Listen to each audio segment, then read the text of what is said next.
Sorry. It's good to see everybody again. Let's call this meeting to order. Just can you do the roll call? Board Member Arciniega. Present. Board Member Barajas. Present. Committee Member Murray. Present. Committee Member Pereira. Present. Committee Member Solano. Present. Committee Member Valdovinos. Present. Co-Chair Brokaw. Present. Co-Chair Zucker. Present. All right. Rise for the flag.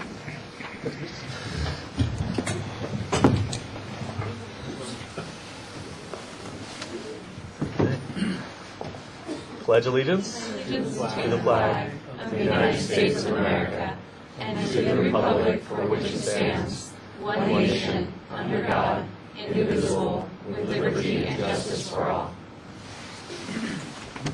Right.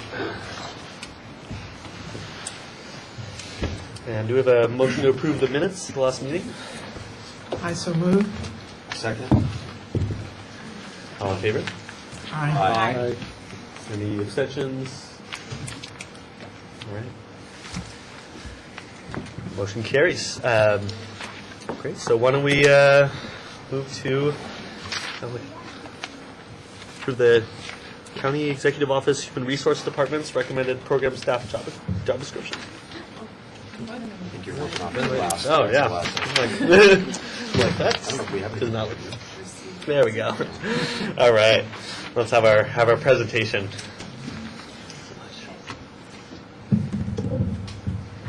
Hello, everyone. My name is Talia Barrera. Thank you for being here tonight. And we're very excited to present and report out to the advisory committee the 6-month update on the activities for the Farmworker Research Program. So we're going to be working as a team and providing information on all the activities that we've done so far. So here is a wonderful program that you have approved and worked so hard for over 2 years to make sure that our community has what they need in regards to support for the ag industry. First, I'd like to introduce the team. So again, my name is Talia Barrera. I've been with the County of Ventura for about 10 years. Prior to that, I was working with the private sector and the ag industry as well. So I do have some background and understanding about how the ag industry and the private sector works, and I'm happy to be here. Hello everyone, my name is Israel Vasquez. I'm not savvy, it's man of the brain, Mixteco. My parents are farm workers. They still work in the agriculture industry, harvester for strawberry. My background, I attended the VCU, studied ag biotech, and also worked with the ag commissioner for several years developing the first Mixteco field worker training program, and also assisted in pesticide inspection, and also became a liaison for the farm workers in the regulatory agency, and currently also a speaker and heavily involved in my community. Hello everyone. Ako po Bandoyo Ugo Fatima Sintabini Kanon di Kuina Nyu na Basijo Otasoon Nishinta ko Anji Chung Nundo. My name is Fatima. I am a farm worker. I did harvest strawberry, raspberry. Also, I work with in the mushroom farm for over 10 years. So I work with the Mixteco Indígena Community Organizing Project as an interpreter inside the Human Service Agency. So I did a lot of interpretation for the farm worker, Mixteco farm workers inside the Human Services over 4 years. So, and then I work with Michael also doing a lot of labor rights with the farm workers, talking about the labor rights and going to visit them, house meetings. Now I'm here working with the Farmworker Resource Program. Thank you, Fatima and Israel. So moving forward, we're going to go ahead and make sure that we identify the areas of interest that the advisory committee wanted to hear about. So we need to keep in mind that today's presentation aligns with the goals, the principles, and the outcomes that this advisory committee wanted to see within the first 6 months of existence of the program. So in today's presentation, you're going to hear program information because we understand that maybe some members of the community might not be very familiar with what the program is all about, we're also going to talk to you about the program implementation that we've done within the past few months, all the outreach we've completed as well, including community events, the meetings, the partnerships that we've created, including the training that we've been able to engage in.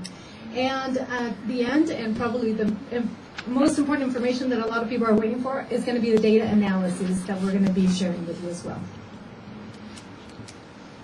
So I'll start. Well, we, as many of you know, we started from scratch with not a lot of guys. So one of our guiding principles was the goal, the board supervisor and the advisory committee that they supported, which was to build trust and relationship between the agriculture industry, assist farm working and seeking prompt resolution, and assist farm working in understanding the various labor laws that exist, providing a unique service which linguistically is equal, and promotes and enhance the reputation of agriculture in Ventura County, and attract farm workers to Ventura County as the first choice. And how we can help, we serve as a liaison for the farm workers community and their employer. So we are providing information about resources that are available in the county and through the state for the farm workers. We also helping facilitate resolutions for the farm workers and their employers or the community.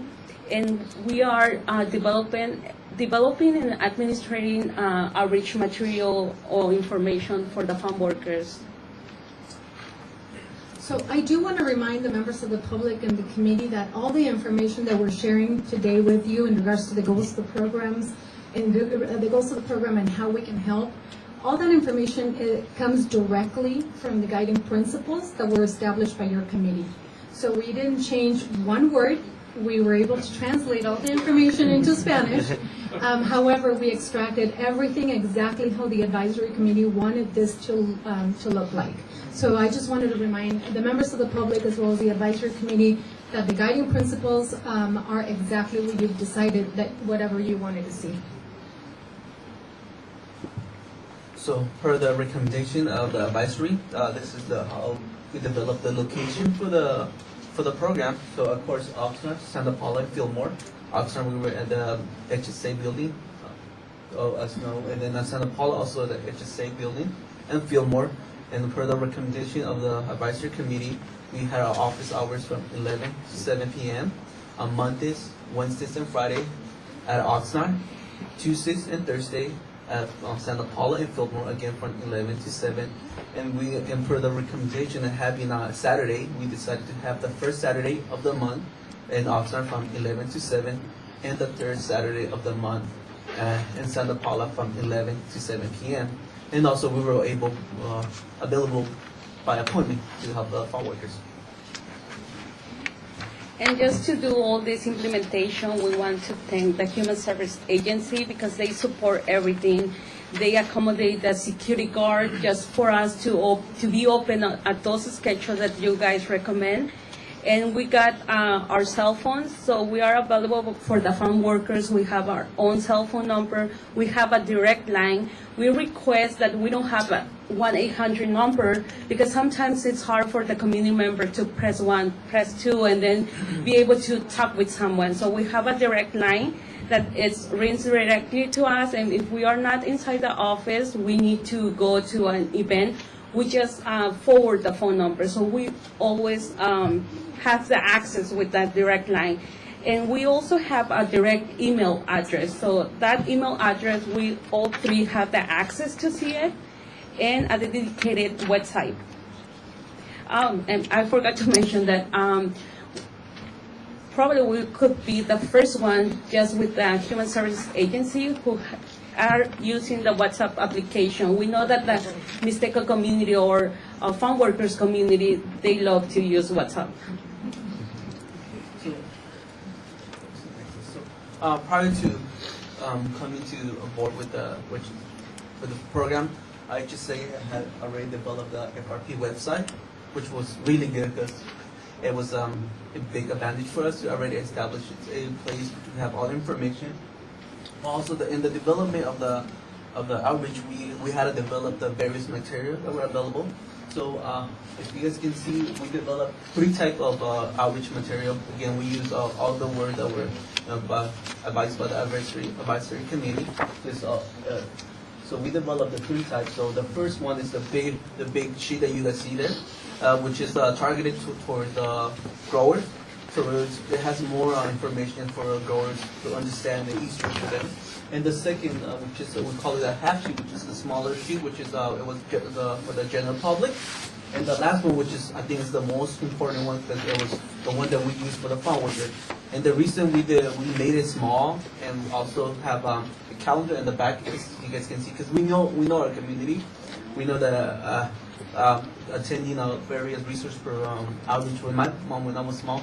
Those big sheets weren't really taken home. It was thrown in the trash. So it was necessary to create a small piece with information for them to carry around, and also to have a multi-purpose use. Because in order for you to keep that home, it needs to be useful. So we added a small calendar on the back for them to keep track.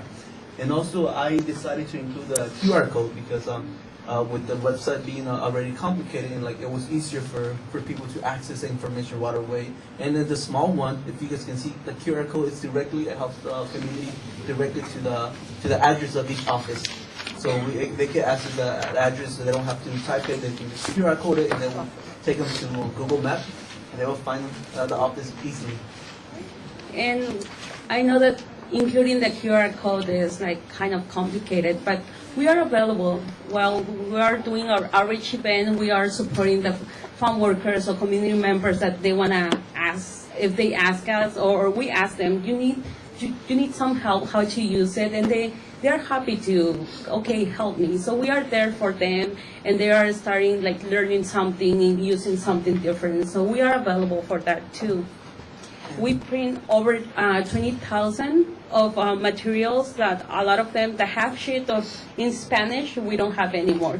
So we almost run all over, and we hand it up to the people. We don't just give it and put it in one place. No, we have been done it through all the community members, and we almost run. So New Year, new materials coming soon. And just to briefly add to the members of the community who are here present, we've included the samples for the committee members. However, all this information is also available on our website. If you go directly, we have the PDF forms that you can print out. In addition to that, we also have still some material available that we can definitely go ahead and distribute. But if you want, we'll be happy to share. But like Fatima said, new year, new material. We need to go ahead and reorder and redesign to start fresh for this coming year. So the first time we opened our door was in July 1st, but we started working. We knew that it was important to get the information out there.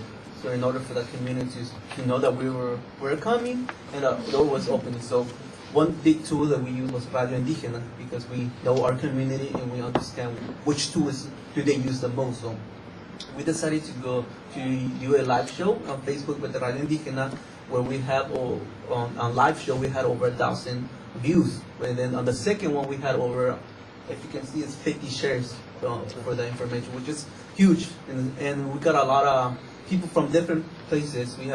That was one of the connections that we established with the Department of Pesticide. They reached out to us, like, what are you guys doing? Can we partner? Can we join? Like, let us be there. So it was, and then we had a lot of community asking questions. When are you guys gonna open your door? What's the office gonna be at? So we were able to share a lot of valuable information for them. I just want to say thank you, Juvenal, because it was in his shows, Empoderando la Comunidad, the first show that we were there. And also, we did it in both languages, Mixteco and Spanish, during that time.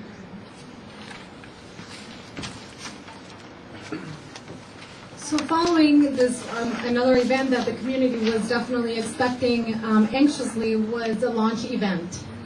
We actually, this committee wanted to go ahead and open the doors early during the year. It was very difficult to find the right people for the job, and obviously, thank you to Human Services Agency, because I think they were able to find exactly what the committee had requested, trilingual and a great fit for the program. So knowing the sense of urgency to begin the program and establish this presence in the community, we decided to open our doors and have a soft opening on July 1st. And that allowed us the opportunity to make sure that our phones worked, that the website was working, that obviously locations were what we were looking for, and that just always keeping in mind the guiding principles that the committee needed for us to accomplish. And that gave us a little over a month to make sure that things were working and that we were able to offer what the community wanted us to offer. So August 22nd, a lot of people were expecting this day. And to be honest with you, at the beginning, we thought we were going to have 20 people attend the event. We knew how much the community wanted to see this program, but we weren't quite sure if the right people were going to be at this event. Thank you to our county PIO, Natalie, because she provided some training to deal with the media as well, because we knew that the radio, television, and all those media outlets wanted to go ahead, and they were very interested in what we had to offer in the program. And we sent out notifications, invites to members of the community. We did save the dates for a little over a month. And we really crossed our fingers to hopefully have lots of members of the community, especially those that were part of this initiative throughout a couple of years. And to our surprise, we had close to 300 people attend the event. It was a great success. We were extremely excited. The Human Services Agency and the County of Ventura GSA, General Services Agency, worked diligently to support the efforts to have this program started. We haven't seen a program like this being supported in many, many years, probably, within the life of recent years. And as a result, we had several media outlets that were interested in, obviously, in this program. Very positive comments. Israel was interviewed with Telemundo, and we'll be happy to share that video with you if you want. But El Latino also had reported out, the Ventura Star, Vida newspaper. And so it was a great engagement. We had a wonderful time, and we were hoping that the members of the community, because this program is for the community, and we were expecting that they knew we had opened our doors for services to them. So we knew and understand that the growers are like huge importance to our program, and like prior to having the experience working with growers in the Ag Commissioner, and using that connection, we had a meeting with the Ag Commissioner and asked them if it was possible to include our information in the crop reporters, which is a huge, one of the most anticipated thing that a lot of growers expect. So we knew they were going to open it. So we had a meeting, and he agreed to involve our flyers with the 500 crop report that was distributed throughout some of the grower lists that they have, which was really important, and we hope a lot of the growers got it.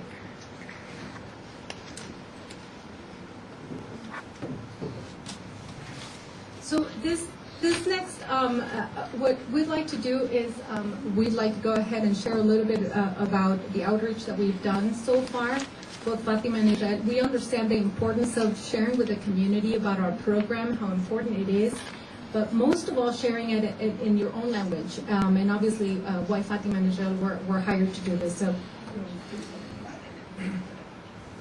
So again, as Talia said, we import the linguistic barrier. How important is it for our community to understand what's going on and how that they get the information? So we were able, with the help of HSA, who they provided to a purchase order to do information in Mixteco, and which is it's a huge impact to a lot of the community that are only speak Mixteco. They only communicate Mixteco. So based on outreach, this is actually being listened to right now on 94.1 Radio Indígena. Microphone or speaker? Oh, here.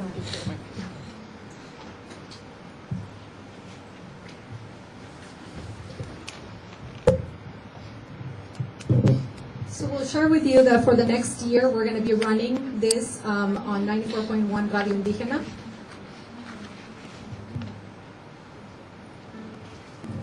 Ashindo Yayanani programa de recursos a los trabajadores agrícolas. Chiña condado Doña Ventura. Chiña programa yo. Amiu andana shinyu. Ten Doña Koba Kanu Satyundo. Kuki Sindo Chitenendo. Tamaku. Saban Doña Kuno Kyun. Kama Chaba. Sani tu sinundo kundain to nishi kunto no chinte na minto no na kana sin agencias públicas. Yo ya chinya kubi chinte jindo kundain to jikui sanya kunu kachinyon to sani san jikui programa nya chinte na comunidad agrícola. No oka kunti ina kachunu campo na kachunu empaque no nursería. Janji yo nya chinte jikui na yanyo contado Ventura kaminji to unio ya to unsan tu kuninga kundain to Chava ubicando no una cero uni una in una in.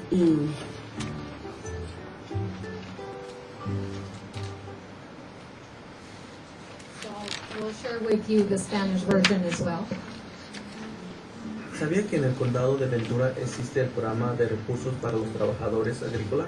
Bajo este programa, si usted o alguien conoce tiene conflicto en su trabajo, le apoyamos y le ofrecemos recursos para buscar soluciones inmediatas. También, si necesita información para navegar las agencias públicas, estamos aquí para ayudarle. Usted encontrará apoyo en diversos temas relacionados con sus derechos laborales y los diferentes programas que existen para la comunidad agrícola. Servimos a todo el condado de Ventura, hablamos mixteco y español. Para más información, llame a nuestra línea directa al 805-385-1899. 805-385-1899.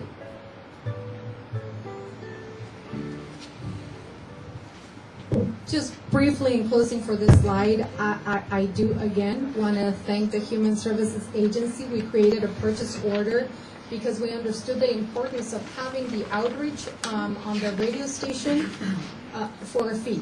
So we were able to incorporate an additional cost that's attached to the radio. Is going to and is definitely going to be cost effective for the next 12 months.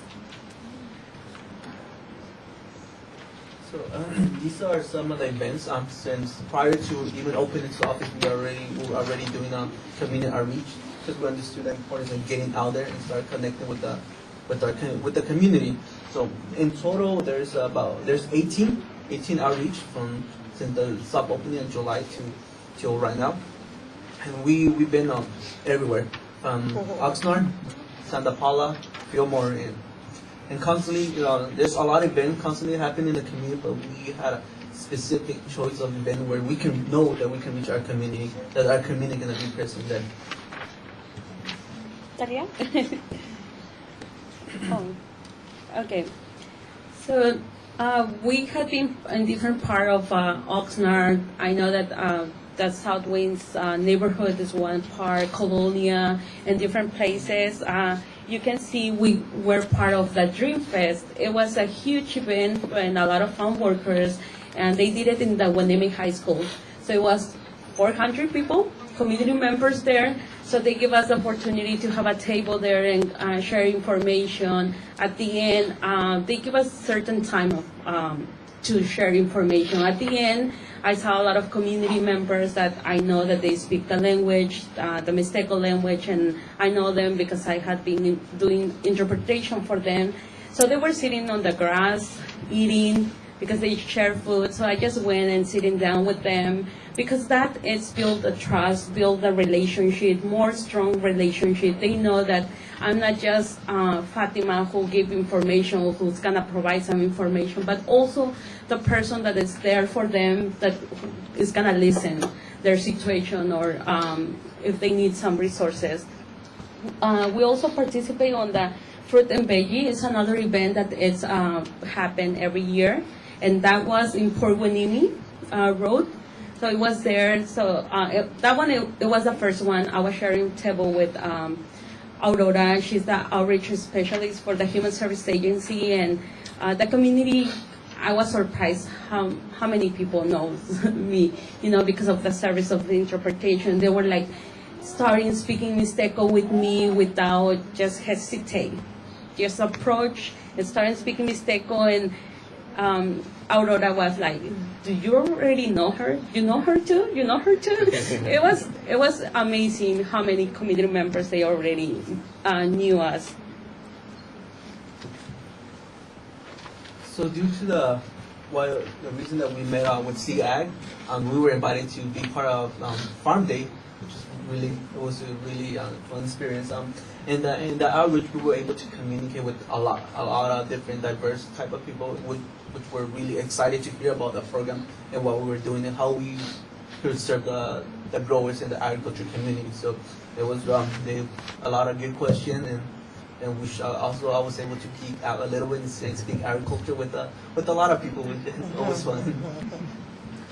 So I just want to add on this slide that, and you'll see coming up, as a result of the almost 70 meetings, or maybe a little more, that we've had during the past 5 months, we've established wonderful partnerships and collaboration with some of these community-based organizations and agencies. As a result of a meeting we had with CAG, they've now asked us to partner with them on different events, and this was one of them. It wasn't our initiative. We didn't ask for it. However, they thought it was a great idea for us to be invited, and thank you to Good Farms and Dave and his team, because as a result of a meeting and a partnership, we were invited to participate in this event. So this is just what we're sharing with you are just examples of the outcomes of some of the meetings that we've had. I've shared with some in the past that we could actually be going on for days and share information, and just it'll be fascinating for everyone to see everything we've done. But we had to compile, we had to put it in a nutshell, and we really had to summarize everything we've been doing. So I just wanted to share that with you. So we were invited by Ryder. Thanks again, Ryder. They invited us to go and outreach their foreman and supervisor in a tender meeting, and for us to share our information, which is valuable. Those the supervisor and foreman are the first contact of the farm worker, in order to provide what we do, who we are, and what are we doing. Yes, and also thank you for Líderes Campesinas just to reach to us, and we have a meeting because it is important to inform the leaders of the community about our program. So they went to visit the location and know how's the process, if they do a referral for the farm workers, and how they can get to us, because I know it's kind of complicated. Sometimes they can they want to reach us once they step there, but it's thank you to Líderes Campesinas, because we met and they find out more information about our program. And also, as you guys heard, that our office hours was from 11 to 7, but we're very versatile. We sometimes we don't have office hour. We can start at 6 in the morning or 7 in the morning. So it depends on the need of the community. So we were invited by Good Farms, and it was at 6 in the morning. We got to share information with the supervisor in their first line contact with the farm workers, and we share about the farm worker, what we do, like how can we help them, how can we work together to better address the needs of the farm workers. We also got invited to at the end of the season for the H2A. They did a potluck, a convivial there, and we got invited just to share information with the farm workers about our program. So it was a beautiful event that they have there with them, and we just have the opportunity to share about our program.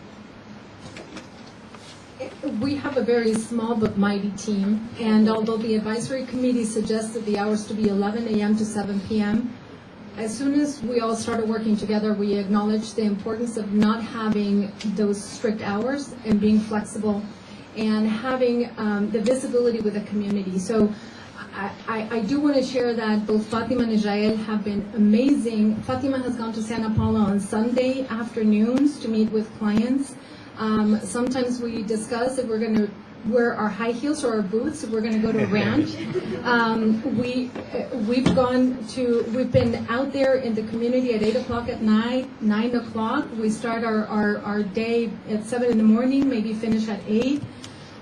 Israel has done presentations at 7 o'clock at night, finishing at 9. So we really are very open and flexible because we're customizing to the needs of the community more than just saying these are our office hours and that's all we're going to serve. So we've been very flexible. I just wanted to share that. It's been amazing. So this is just a rundown of the meetings we've had. So far, we've had close to 70 meetings within the past 5 months. And the reason why we wanted to make sure that the community and the advisory committee knew and had the names and the dates is because we started working on meeting with the stakeholders and community-based organizations way before we opened our doors. So way before July 1st, we were already hitting the ground running and making sure that the community, the agencies, and the stakeholders knew who we were, what we had to offer, and we really wanted to engage people. The message was, this is your program, we're here for you, and if we need to modify or change anything that is not relevant, we'll be happy to make a note and possibly bring it to the advisory committee so that you guys were aware of it. So this is just a list of meetings. Some of these we've met a few times because, for example, Michael has been amazing, inviting us to several different meetings for their leaders, stakeholders. They have really a diverse staff and the members of the community who are engaged, and we want to engage with them as well. Another thing to keep in mind is that we had to start early before we opened our doors because we also had to educate our colleagues from Human Services Agency and the County of Ventura. So we really had tasks. Not only did we have to introduce ourselves, I've been with the county for 10 years, I was with the Workforce Development Board, and there were several agencies that I did not know that existed. There were several leaders in the county that I knew they wanted to work with the ag industry, but we didn't know they were there trying to work with the ag industry. So we really had to start from scratch. We had to educate our partners within the Human Services Agency. That's what you'll see. The Human Services Agency management team, they were extremely supportive. Everyone within our agency, within our county, were extremely supportive. There wasn't any agency or leader that we connected with that said, I'm not interested, or we'll meet within the next 6 months. Everybody was available and they really wanted to learn and understand more about our program. So that's why if you see HSA, Adult Services, and HSA, it's because we really had, and we're still doing it. There's over 25, 26 different agencies within the county, and we're still trying to help people understand how we work and how we can collaborate and partner. So the next few slides, you're going to see just a list of the agencies, organizations that we've met with. 211, we've met with behavioral health. We've established a great relationship with them. We've met with the Consulate of Mexico. They were extremely helpful and supportive. As a result, we have built a great relationship with them as well. House Farm Workers with their board. We've met with the U.S. Department of Labor, and I'll share with you the great relationship we've established with them. Ventura College, another, you'll see a slide shortly about the great partnership we've also established with them. And thank you to advisory committee members because you guys were all available and willing to understand and learn about what we were doing. Women in Ag, we presented as well, and so this is just the list of almost 70 different meetings that we've had within the past few months. As I mentioned before, we've been doing a lot of outreach. So due to those outreach, we were able to establish a lot of partnership. And one of the big partnerships that we established was with the behavioral health, and they invited us to do an outreach with them. And again, it was at 7 in the morning. Be there, but we had to wear our boots. So just be ready to just go anywhere. So they invited us. We went to the ranch. We spoke to the farm workers, told them, and as Fatima and I were talking in Mixteco, speaking with each other, there were farm workers. Oh, I speak Mixteco too. So then we started talking to them and help and like sharing them with the information that we had, and Fatima would share more. Yes, and it's really nice because sometimes we hear from foremen or supervisors. We don't have a lot of farm workers who speak Mixteco, but if we go and walk there and we identify someone who speaks Mixteco, and we start speaking Mixteco, a lot of them start identify themselves. I'm from this community, I'm from this community, I also speak the Mixteco. Let's try to see if we will be able to understand each other. So we were able to identify a lot of Mixteco farm workers there, which is, it's good to know because we shared, okay, we are here for you, this program, we speak the language. If you feel more comfortable in English or, in Spanish or Mixteco, we are here for you. So while they were doing this, the freeze screen, there we were talking with them. So they're waiting there, we are talking about our program, and it was a really beautiful experience. So the next slide, again, as a result of the meetings we had, the partnerships we've established, it's been an incredible journey where people are connecting with us. They're learning about the program, and we really haven't had to do a lot of cold calling out to the agencies. The calls have been, at one point we were getting overwhelmed. Israel and Fatima said, wait, we can't have any more meetings. We really have to make sure that we take it easy on the meetings. However, so as a result, there are several stakeholders that reached out to us, and they had different projects that they were working on, and they figured and they thought it would be instrumental to meet with us and establish maybe a dialogue in regards to what was needed. Ventura College was in the process of establishing the Ag Supervisory Program certificate. And there was a sense of urgency because they needed to go ahead and provide information to the state in order for the program to be active by fall of 2020. So the most common sense, I guess, partnership was to reach out to us. And the information shared was nothing will be set in stone. We need an outline. We need some guidance, some information, and then we'll go ahead and submit the information to the state and move forward. And as a result, we were instrumental in providing just some information so that they could create an outline. This program is fascinating. We met earlier today with Ventura College, Community College District, in collaboration with some of the committee members as well. And I think the community is going to be impressed on the partnership that we've established because we're thinking about possibly creating an MOU with a college district to make sure that this certificate is a certificate of completion for the ag supervisors, and it's all going to be done by the growers, for their employees, for the farm workers, free of charge. And it was an initiative that we established as a result of a meeting that we had with Ventura College. So that's just a slight example. As a result of the meetings, we're now part of their advisory committee as well, providing information. We were invited to the great grand opening for the avocado orchard in collaboration with Mission Avocados as well. So we were reached out by a writer. They have their supervisor and they do the training, but they wanted to a new fresh look on pesticide training. So due to my experience and background in pesticide, they reached out to us and asked, hey, can you help us redesign a training, a way that our farm worker better understood pesticide. So I couldn't go and say, oh, 67, 64 pesticide safety. It had to be different. It had to be relevant to their identity, to their culture, how this presents out. So we went in the morning at 7, and then in the afternoon at 3, and we did a presentation about how to protect your family, make it home, make it like protecting family, getting home, being with family. It has to be different in order for our farm workers to understand. So we did a training for 230 supervisors and foremen, and we wanted to know if the training was effective. So we did a lot of interactive type of training, hand touch, a lot of example, a lot of visual, because we knew the most important is for them to get the information, to understand what's going on. So out of that, we did a survey.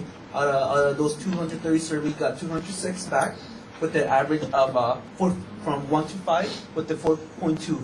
So as you can, my compañera Fatima will read out some of the comments the farm worker did, which was, we were really surprised, because we know that our farm workers sometimes, it's very hard for them to write or even to express to them, and they took time to write comments, took time to express how they were feeling, which was really good. Yes, and I would say out of 206 that they did the survey, half of them make comments. So it's amazing. It's amazing. So I'm gonna read it in Spanish. One is, gracias por recordarnos que la prioridad es la familia con este entrenamiento. Me gustaría que pudieran ir a las cuadrillas. Tema muy importante para llevarlo y ayudar a los demás. Gracias por el esfuerzo de la compañía por invertir e informarnos. So those are some of the comments. We don't have enough space to put all the comments, but we have it, and it's really amazing how we receive those comments.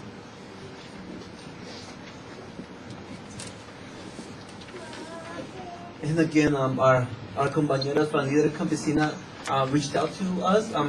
I have previously worked with them, and prior to being in this role in doing talking about linguistic accessibility and farm workers. So they reached out to me. Israel, we know that you have that background and knowledge. Can you come and help us? So we went and I had to redesign the whole totally different type of training for pesticides. So basically, what the pesticide included was history of pesticide, why we use pesticide, what are pesticide, what are non-selective pesticide, and what are selective pesticide, right?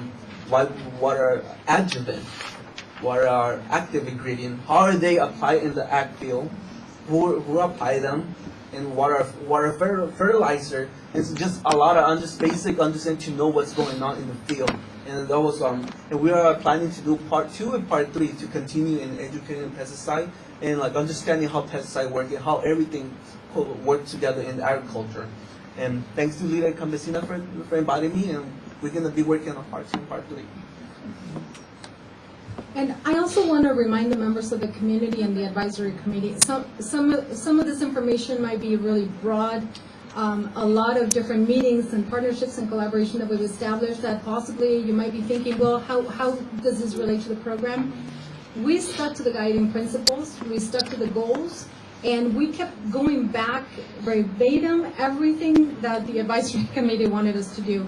So we kept going back to the fact that we needed to provide unique services and leverage existing resources. That was pretty much how we started to establish this broad outcome of meetings and partnerships.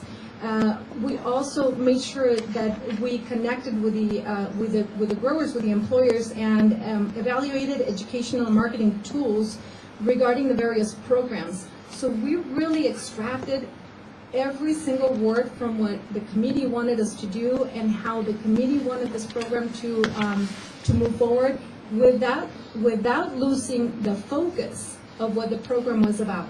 However, because of the interest in the community and the interest of the agencies and obviously establishing our guiding principles and following them, we made sure that we wanted to be in alignment with everything that the committee had established and was approved by the Board of Supervisors. So that's why I want to make sure that I remind the community and the advisory committee, we didn't lose focus, and although it was a lot of work and it was fun, it was still within the guiding principles of what we had to do. So this is another example of a wonderful partnership, and like I said, we could talk for days about everything that we've done. We connected, actually, the U.S. Department of Labor, the Wage and Hour Division, reached out to us, and they heard about our program and the wonderful work that we had been doing, and they said, we want to go ahead and start working with you in a very proactive way to help the growers. And what the U.S. Department of Labor wanted to do is connect with different local agencies, state agencies that provide resources and obviously support for the growers and the community, and have a round table of information to help us understand who does what to support the farm worker community, to support the ag industry. So we worked with the U.S. Department of Labor, and although they took the lead, we definitely were instrumental. We kind of worked behind the scenes. We invited all the organizations that you see listed here, ALRB, CRLA, CalOSHA, the Department of Industrial Relations, and the Labor Commissioner. They were all in attendance. First time ever at the state level that we know that one of the county agencies or even U.S. Department of Labor is able to accomplish this task. It was a fascinating meeting. We went around the table. There were agencies that were invited. There was actually one grower who was very excited to be there. And we had a strategic plan for the next year, and that is to have quarterly meetings, exactly what we did here, invite more stakeholders, and utilize the radio as an outreach to be able to provide information to the community on what those agencies, how they can help. So as a result of our purchase order that we established with 94.1 Radio Indígena for the next year, we're going to be inviting one state agency that you see listed here for a whole hour live on Facebook, and they're going to provide information on how they can help. We're going to be able to take phone call. We're going to have Fatima and Israel speaking Mixteco for the community so that they understand what the program is all about. And it's all going to be done very proactively. So all these agencies are wanting to work with the farm worker community. They're wanting to understand what is it that they need. Cal OSHA reached out to us and said, can you review our outreach material and help us understand what's going to be effective? How can we go ahead and make sure that it works for the community? So these are really building relationships and collaboration that we haven't heard at the state level and probably at the federal level. So this was a great accomplishment, and more to follow, and we'll be reporting to you as we move forward. Another aspect of the program is we were instrumental for the first time ever that the County of Ventura, during the Maria fire, they provided information, live information from the Office of Emergency Services to the Mixteco community, in both Mixteco and Spanish on the county. And our county PIO was very excited because there were over 21,000 views. And first time ever, we don't know any other county that has done this before. Actually, Napa Valley looked at the information, and that's how Fatima figured out that they were looking at this information up in Napa, up north. So this is another, as county employees, we are tasked to help the community, provide information to the community, and especially in an emergency situation.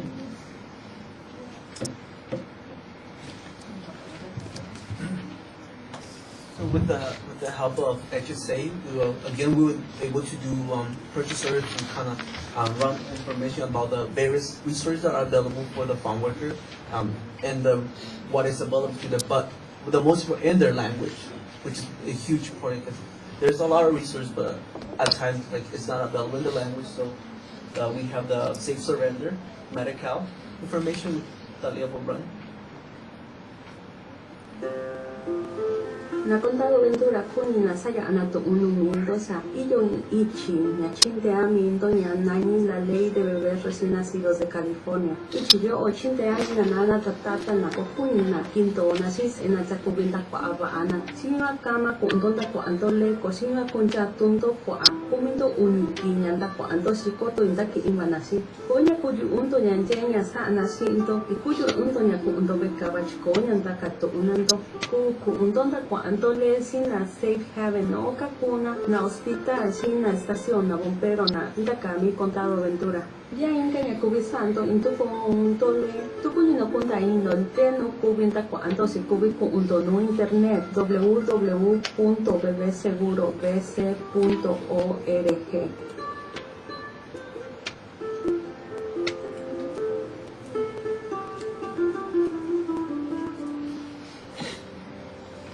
Akundo, Hashinu Shendo Kunano, médico, y yo van a escuchar nacional médico, Vitira, Tanya, Oko Ushipiña, enero, punto, da quinto, Daña, Kobe, California, Ajo punto, no, Kobe, California, no página internet, ya, Kobe, ca.com, Tama Cacando, ya, seguro médico, ya, na, Coco, Ashunta, Canana, Usa calificana, con seguro, no, ya, medical, ya, inscripción, no, Nandipia, punto, Cacando, ya, covercalifornia.com, Acucando, ya, número I, una, Kumi, Usha, Ubi, Kumi, Iñu, Uni, Tama, Condo, Cacando, medical.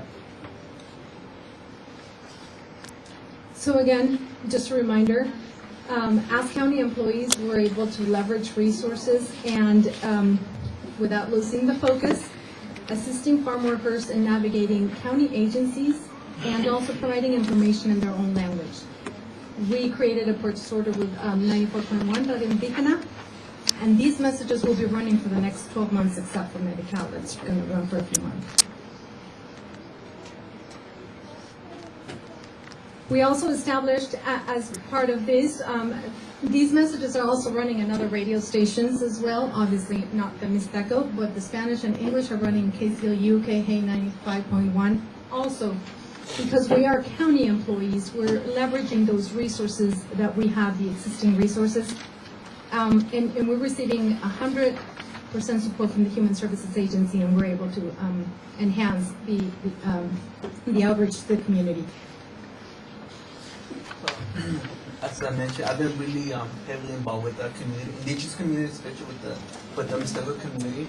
And the new is big. It's really important to have like numbers and weight and how to understand like all the numbers that we're getting. So I reached out to Dr. Gaspar from UCLA.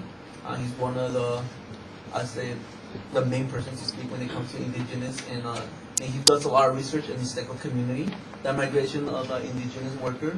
And we talk about the program. If there's anything like this. And he said, well, the first thing that came out was, wow, there's anything like this. And we started discussing why is this program being so successful. So one of the first things that he said was, well, in order to have this successful program, you have to have the community members develop the program. You have to have the community member saying what works for them and what doesn't work for them. And with that, we started partnering with UCLA in order to provide even more information to develop raw way to reach out our community. So adding on to this, we just met with him last Friday.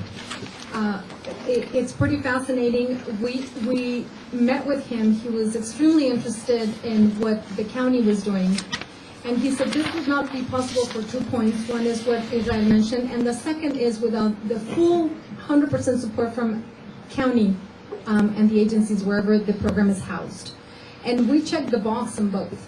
So he said, if you don't have the right people on the program, it won't be successful. If you don't have full commitment and support from the county, it's not going to be successful. Those were the first two comments that he made as soon as we sat down with him, and we said we can check the box. We have both. We have complete support from county from the county agency. He asked who. We said all the way to the top, the board of supervisors, county CEO, our director, and our chief deputy director. So we checked those boxes. We have our guiding principles, the goals that we've established. We checked those as well. And during the conversation, it was very, very clear that he is extremely interested in what we're doing. He actually wants to go ahead and partner to do research on what has been done in the county and really take this on at the state level and possibly at the federal level, because this is one of a kind. Never a program like this, we don't know of anything like this. There's been studies that have been done about the need of having a hub for farm workers where they feel safe and they're treated with respect and we work together.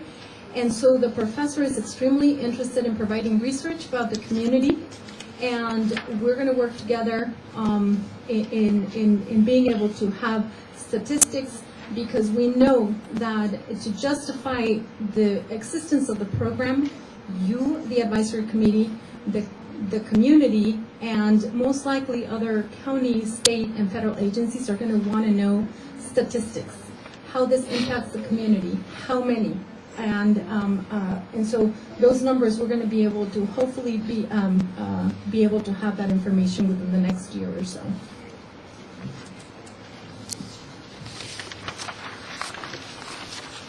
So we've been pulled in different directions, which has been fun, and again, without losing the focus of what we have to do. And this is another aspect on why our program is so unique. We are definitely at the top of the list when it comes down to participating in the census, the hard-to-count population. We have Fatima and Israel who do the one-on-one and have the strong relationships in the community. So we've been pulled into participating in the 2020 census, which Dr. Gaspar is going to be able to utilize for the research that he's going to be conducting with us. We are embedded, completely embedded in the county economic vitality strategic plan, and I'll show you how that has worked. We are also participating in the Ag Forum, and thank you to Líderes Campesinas that invited us to participate in the Family Justice Center subcommittee, and we're also being pulled in to participate with that group as well. Just sharing briefly, because our county executive office and board of supervisors do have a plan, and interestingly enough, the program that you created and what you're seeing right now moving right along is embedded and it's in alignment with the strategic plan that the county has. Here's how we're embedded in that plan for the Ventura County Economic Vitality Plan. We're part of affordable housing, prioritizing county services to be viewed as assets. We promote the growth of the ag business, education partners and industry, coordinate employer needs with education training opportunities, coordinating all education levels to promote the path of training to employment, reach out employers to identify key workforce readiness issues, and probably one of the most important ones is promoting and pursuing best practices. All this was established prior to us having this program, but we had to go back and find out how we align with the plan that the county is currently working on and the strategy that they have, and this is how we are part of it and how we're incorporated as a program. So the moment everybody has been waiting for, the data analysis. Before going into deep, we understood we were doing various service because we understand that our farm workers have a lot of necessity. There's a lot of farm workers. My parents are farm workers. It isn't just about one topic, but a lot. There's various. So these are the various support that we have.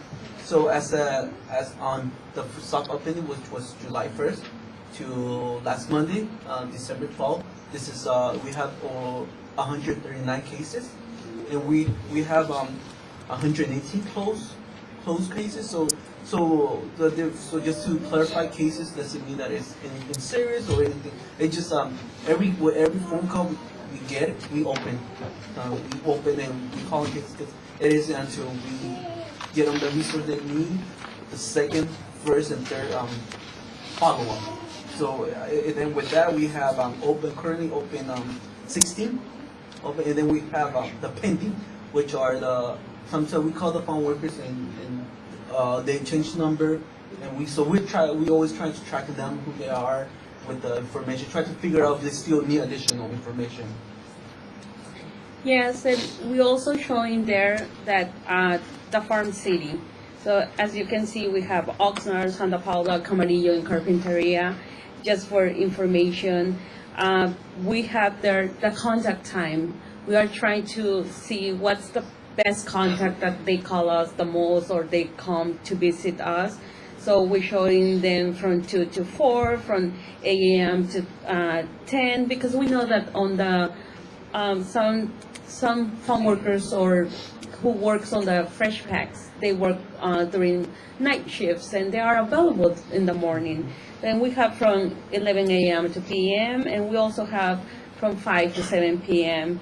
And the client visits per location. So we have 3 different locations, and as you can see, Oxnard is the most visited one, which has that 76%, then Santa Paula and Fillmore. So we had been trying to do our outreach in all these different places, but those are that we have on visited the most. And the type of inquiry, like Israel says, it's a call or a walk-in that we receive. We put it as an open case. You can see that we have FRP information. That is because it's a new program. A lot of community members, farm workers, organizations are calling just to ask information, clarification, what this program about. Some of them, they are asked like, are you giving cash assistance? Are you giving food for the farm workers? So all this confusion, they call us, we give them information, we share what is the program about, and we close it because we already provide information. And we have supported services, we have labor, we have resources, housing, we have the FRP information, a partnership, excuse me, and we have immigration, and we have unemployment, people who are looking for a job. So with that, I will be giving us a few example of what was our supported cases and the success of our supported cases. So we were called. We got a call. It was an elder woman. Said, I have an uncle that has been working in the ag several years. He's an elder retired farm worker. He's homeless. So what can I do? Well, how can you help him? So with that, we began moving around looking for information, and because we have been meeting with so many organizations and we've been collaborating with so many, I knew who were the right people to reach. So I reached out to AAA, I reached out to the homeless shelter, and I worked with that client for almost 3 months. She kept calling, I kept calling, and we just kept that connection. So it was very important because just for them to feel that reassuring that somebody is working with them. That as soon as they call, it was 2 hours later, I called and I said, I'm working on it. Oh, let me find it. So we were able to find a place for him to stay, a place where he can be housed, and provided a home for him, and provided food for him, which was really important. This is an elder farm worker, which there's a lot of farm workers, a lot of them are getting older. So this is one example of our supported cases. And with labor can vary. We have different topics between labor. I can share an example. Like one time, it was this farm worker who called, and she was like worried because she requests a labor contractor to pay her the basic leave without the absence. Because before she has an experience that they pay her without the absence, they pay her the 3 days. And all the group of farm workers that they were working, they wanted to pay them like the 3 days before the ending of the year without the absence. So she was asking me if it is right, if they need to go with labor commissioner. So I just give her information. I told her, okay, so in order to be paid your sick leave, you need to use it, because you are sick, because you have a doctor's appointment, but they cannot pay you just because you want extra money for that week. So she was like, thank you, because we are ready to go with labor commissioner and try to do try to do something with this labor contractor, because we were thinking that it wasn't doing the right thing. So it could be a phone call, it could be a visit. So we have different topics into labor. So I will share another type of labor inquiry that we have. One was a lady that called. She felt that she was being retaliated at work. So she was very worried, a lot of stress. And I took the time, okay, explain to me what's going on. So after she explained, I gave her the information, what as a farm worker, what is her right, and who's the right people at the grower to reach out. So I told her, maybe you're not having this future, let's work out and reach out to the right people. So eventually she was able to resolve it. She went to a representative of the ranch, and she was able to relocate it to another ranch. And she called, thanks a lot, I'm happy working, everything's going out. And then she kept calling with any little information, any question that she had. I have a question about this, can you answer it? And then I have a family, and what is it? Can you help them with it?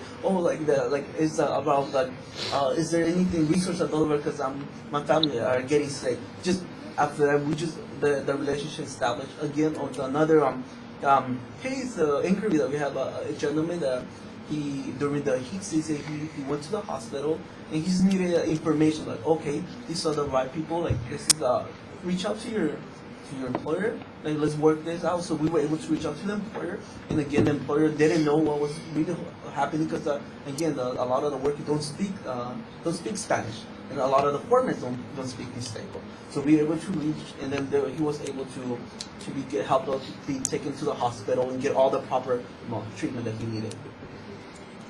So yes, one of the cases that we have also, it was about the hostile environment. This farm worker was about to quit. I just need the support. If by the end of the week, I'm ready to quit my job. So we have the meetings with the employer. They talk. They offer some resolutions. Now we know that he's still working there. And we did the follow-ups, that 3 follow-ups, just after the meetings, just to make sure that he's doing good, if he's still working, if he's still happy with the job, and if everything it's a change. So after the meetings that we have with them, we keep following up just to make sure that everything is okay, or if they want to report another change that probably they didn't report at the beginning. So as we move on, so we mentioned we have a different type. This one of which is a resource. So this gentleman, he moved out of a different state. So he just moved out of a different state, and we were open on the 3rd Saturday of the month in Santa Paula. He was going around looking for information, like knocking on doors, and then he happened to stumble upon HSA room. And he saw me there. He's like, "Oh, it's open. You're open." And he was very happy. He came out. "Oh, take a seat." He's like, "I just moved up from this state. I'm a farm worker. I need help. I need to know where to go." And we sat down and we just talked of what was going on. We were able. He had a family with a mental issue, and we were able to refer them to a behavioral health. We were able to set an appointment, and I called him. He's like, "Oh, thanks a lot. We're good. We found a home. We're working right now." And he just kept coming back with different questions, with any resource that he needs. We understand that our farm workers, sometimes they can't take 2 hours off. They can take 4 hours off. They wanna work without that stress in their back of the mind, which is really important because with a lot of stress, there's a lot of things that can happen at the work site. Yes, and being county employee, we can't say no to it. We can't close the doors. Farm workers come, and if we don't have the resources or the information, we go back to them. And for the phone calls, we also, if we receive a phone call or a missed call, as you guys put it on the guiding principles, we return the calls, even though they don't leave a voicemail. Most of them, they don't leave it, so we just return the calls as soon as possible. And we can keep sharing it today because I have a lot of examples. But it is important, like the various resources and the various things that our farm workers need. It doesn't just consist of one. We have a lot of farm workers here. They can give testimony, like the resource that they need. It's just not one that they don't want to be worrying while they're working, because it's already worry enough to have to put food on your table to then worry about where can I find help, where can I find this, and the way that I work with them. Okay, tell me what you need, and I'll work on it, and I'll call you, so you don't have to worry about it. Just know that I'm working on it and I'm looking for it, and when I find it, I'll make sure that it's something that you can find, and there's something that works for you. Which is, I think, a lot of the workers that have called, they come back and they're like, "Oh, Israel, thank you," and they will keep calling me. There's family that I work with, I work with them 3 or 4 times because they just keep coming back and seeing.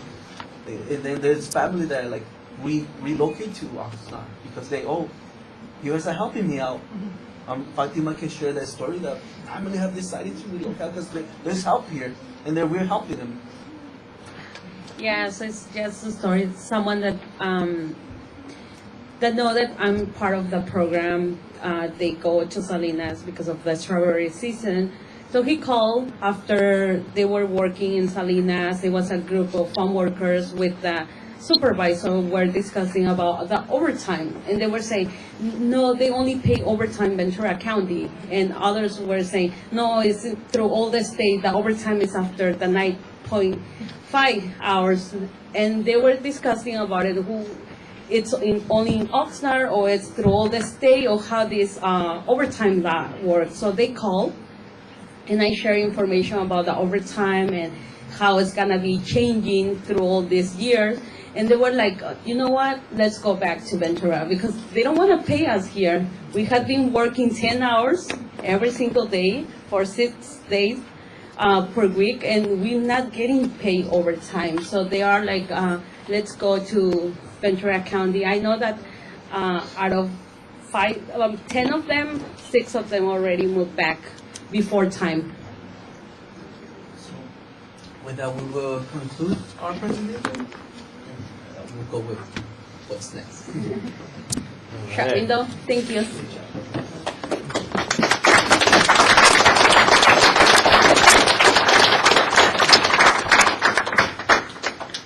All right, thank you so much for that incredible presentation, and thank you for all of your work.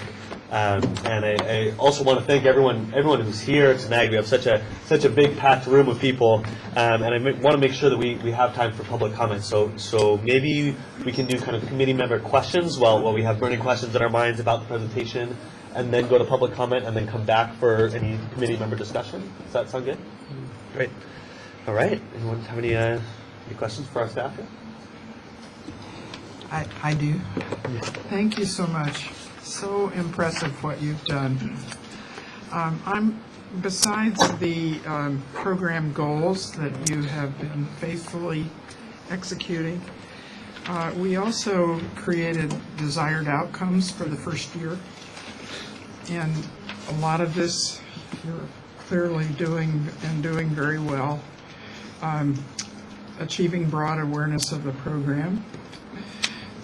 Creating a brief summary of, this is not your first year accomplishments, this is your 6th month. And starting to create a database. I would like to know how many of issues that have been brought to you have been resolved at the workplace, and have you experienced resistance from growers to entering into that process? Yes, I will answer for that. How we gonna? Most of them we have out of that. Let me just check on the numbers. For labor, we have 28, right? But we have been doing referral. Could be three out of the 28. Referral because after one of the cases, because one of the farm workers didn't decide to continue with it. We already scheduled everything to meet with the employer, but at the end, at that day for the meeting, they will say, okay, I'm gonna move on.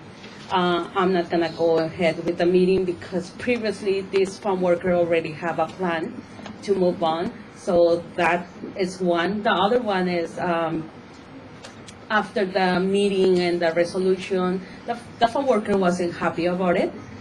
So that is another one, and we met with them, and then they moved to file with a state agency. So as Fatima said, we had 28 labor cases and currently closed 18. And we have 8 open and 2 pending. With that, we have met with various growers. There have been at first, there's been the first a few that been like, oh, where are you guys? Where are you? And after talking to them, explaining to them like what are we doing and what are our goals, and then oh, that's something that I needed. So it's been a mixture. So again, we're like it's barely 6 months, so they still haven't got a whole sense of what are we doing. So they sometimes we get confused with being a regulatory agency, and we're not a regulatory agency. We're here to work with you, and that's why I explained the various how we can work. Like one of the things, developing training for the farm workers, and developing a better way for them to connect with the farm workers and just work together. Talia, can you share a little bit how it's to communicate with the growers? You know. So yes, following up on your question, more than resistance, it has been skepticism. So because this program has evolved in many different directions, yes, when we first opened our doors and when we first started to meet with growers, there was a lot of skepticism. Some were part of the language. That's why we decided to meet with some of the growers that are here on the table, because we wanted to understand how we could potentially go out and make sure that we had a successful program helping the grower understand that we were here to help. We're not regulating, we're not investigating, we're not enforcing. We had to use really key words to help the growers understand the purpose of the program without it feeling threatened. Because the purpose of our visit wasn't to let the farm workers know that we're here to get someone in trouble. So as we've evolved with the program, I think the growers are starting to maybe let their guard down and understand that whatever issue it is that the farm worker needs, we're here to help. Regardless of the situation, as Fatima mentioned, we're a county agency and our doors are open. We must serve everyone who comes through our doors. As a matter of fact, whoever comes through our doors and is a farm worker, we have a special line that they have to, over at Vanguard, we have the signs. They get, I don't want to say special treatment, but everybody is able to identify that if you're a farm worker, we will go ahead and provide those services that you need. So more than resistance, and yes, we've had growers say, we have our HR department, we really don't need you. But more than being as HR, because we're not, is helping their workers understand and help them with resources and navigating the county agencies as as we need to focus on. So yes, there's been some skepticism, but we're hoping to be able to surpass those within the next year or so.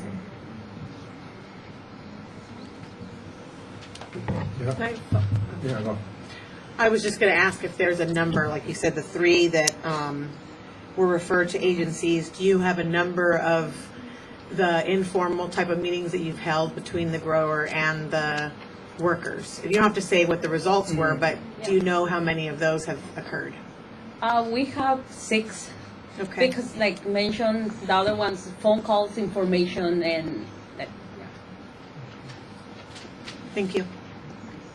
Yeah, I would like to know if in the data you have about the labor issues, what kind of labor issues do you have? Let's say wage theft, discrimination, pesticides. I would like to know how many cases are from each of that type of issues. We can give you just briefly. We have classified retaliation, harassment 7. Wage could be, and hours could be overtime breaks 5, workers' compensation 3, sexual harassment 2, basic leave 2, some misclassification 1, discrimination 1, family leave 1, terminated 2, and hostile environment 3, and yeah, so those are how we classify, and it's different topics, but we try to put it into a group. In regards to your data analysis, I think it'd be really important that would be another item that we could see what the trends are, and I'd really like to see that. So. Can you share any feedback from growers that have participated in the process? I would say they get surprised after the meeting, right? Because they think that we are not investigating. We don't investigate. We don't enforce any law. So after the meetings, they feel like, okay, so you are here just to make sure that both sides are listen to each other and try to find a resolution in amicable term. So which is good. We just hope that if we get more and more growers, give them the opportunity to come to us and meet with the farm workers, the employer, they will see that it's not what they expect to be. A lot of times with wage and hour issues, do you find that sometimes the employee maybe just have trouble understanding their check stub and they're just misinterpreting, misreading it, because they get confusing at times, and I think that might be the case at times. Yes, I can share something. That happened. That they were confused. They were saying, okay, they're not paying me my overtime and double time, and my break. I'm not receiving my complete break. So I scheduled an appointment with them, and I went over the pay stub. It was really confusing because the pay stub was all breakdown, you know. And I review all the pay stub that they brought. We review it, and after all, okay, yes, we are getting paid double time. Yes, we are getting paid overtime. And they were like, oh, but they're not giving us the 15 minutes by law is required. And then I was like, I print something whereas the break time is 10 minutes by law. So they were, okay, so yes, we are getting that 10 minutes. So yes, we have those cases. I have two questions. One is around, are you collecting any data or any information as in terms of when people contact you? Are you asking them where they heard about the program, just in order to be able to pinpoint the resources? Yes, we're collecting. We're collecting who you heard it from. Where was a lot of some at the beginning was a lot of Facebook, friends, flyer, HSA. So yeah, we're trying to collect, and as the program's changing, we're trying to develop better ways to collect all the data. Again, it was we really have 6 months, so we've seen the change and how we connect that to that change. And then the second question is, if you envision a time when it goes from 100 or 200 cases in 6 months to 1,000 cases or 500 cases even, are you worried a little bit that you're going to be able to handle that workload with the structure that you have now? Say Well, okay to say yes. This is where I will say, like, Talia has been very instrumental. She has helped us behind the scene, allowing us to really focus on the farm workers, allow us to. So yes, with more additional help, of course we can do more. But yeah, but again, we do perceive more as people start knowing more about the program, as people start hearing more about, like, there's gonna be more farm workers coming. So this is just barely the 6 month. I'll keep thinking it's barely 6 months, and we already with the 139 cases with over 70 outreach and 18 meetings, and just 3 of us. So yes. I have a question. First, I want to acknowledge my fellow committee members who are the representatives or growers and employers who've facilitated the the program going out to your work sites. I think that's, you guys, are leading the kind of charge on how to also breathe life into the program.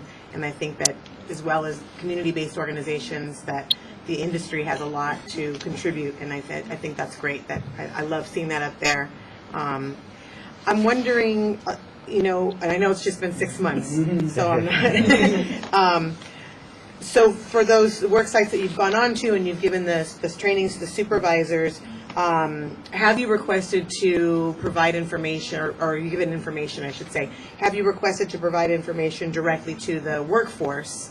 And has that been something that you're not there yet, or what's been the response? So we have requested, if we just looking at a specific time, we'll also understand the complexity of the growers, and it has to be a certain time that they're able to provide that, because we don't want to interrupt the whole harvest season. So we're thinking of, like, what is the best time for us to have the farm workers' attention, because you don't want to go when there's what they call contrato, because they will not pay attention to you. They'll be like, I gotta do my boxes. And you gotta go to it when it's not so busy for the growers that they like, oh, I'm losing a lot of time. So we are trying to see what is most effective time for the grower and the farm worker to provide that information, such a crucial information to them. So I'm still looking. We're looking at a different type of season: strawberry, raspberry, celery, and all that. Just following up on that comment as well. So we really need the support from the members of the committee who are here at the table, because it's easier. At the beginning, when we first opened our doors, and it's actually been 5 months, we're not quite at the 6 months yet, so we're very excited about everything we've accomplished. However, when we first opened our doors, we were doing cold calling to the growers. That wasn't very successful. They thought I was calling to maybe I was with the county and providing information about garnishments or child support services, and it was very difficult to do the cold calling to the growers. Thankfully, John Chris from the Farm Bureau invited us to provide information to his board, and we did that. The Women in Ag invited us as well. So we were connecting with the warm introductions to the growers. We need more. We have close to 1,000 growers, small, medium, large, in the county, and we can't do it alone. We're small and mighty. There's only 3 of us. However, we need to focus on our goals, which are serving the community, the ag industry, but also trying to do outreach at the same time, and being pulled in different directions with all the different partnerships and collaborations that we're tasked to do. So, with that said, we really would love the support of this advisory committee with your connections, with leveraging your resources, and inviting us. Maybe we've asked if maybe we can come to your ranches, and Ryder alone has thousands of workers. We'd be happy to go out there 6, 7 in the morning, put our boots on, and just make sure that the community knows we're out there trying to be proactive and make sure that the farm worker knows that we're there to help. So more to come. We're really just getting started, but we'd love the opportunity to continue to work together with the growers. Have you met with any farm labor contractors? They're running away from us. That would be an important connection that some of us might be able to help with. Yeah, we'd love that help. I had a question related to this. I wonder if, it definitely makes sense around, time being an issue and being able to do presentations. I'm wondering about, other options like maybe, putting a posting up, in the little trailer, right, or the bathroom, or potentially having an insert in with people's pay stubs, right? If there are options that the growers might be open to who might not be willing to give you their time, but might be willing to, help get information out in written form or another way. Thank you. Have you tried go to the end of the work and try to reach out, pass away flyers when the workers go out in the ranches? Have you tried? No, we haven't tried to go there, and I know that sometimes it's because it's private property, so we need to ask for permission if they allow us. I know that sometimes they are parked on the street, but we haven't tried it. And it's been by invitation only. That's how we're working. Only we're invited to come. Good Farms invited us to come. We were there, and we were able to provide information. Santa Rosa Farms, it was by invitation only because we partnered with a healthcare agency, and as they were doing their free screenings, we had a table there as well, and we were able to provide information. So, it's like a party. If they don't invite us, we can't come. So we'd love to be invited. I have another sorry. Go ahead. Dave, Go. you were. Go ahead. I think that, for a lot of reasons, I'm very impressed and excited, and congratulations to what you guys have really developed. It's amazing to hear about. And one of the things that really stood out was the way that you're using kind of your expertise culturally as well as in topics like the pesticide training. I think that's just a great example of really doing something innovative, it sounds like, and providing something different that you can connect with more of the supervisors and hopefully the workers on doing that. And it directly relates to workplace conditions. I want to know if you guys have any other plans, maybe with some expertise that Fatima has on wage and hour. I know some things. And how are you preparing yourself as staff to really, I know it's a lot of Google searches probably and calling people, and I think that's great. It speaks to your initiative.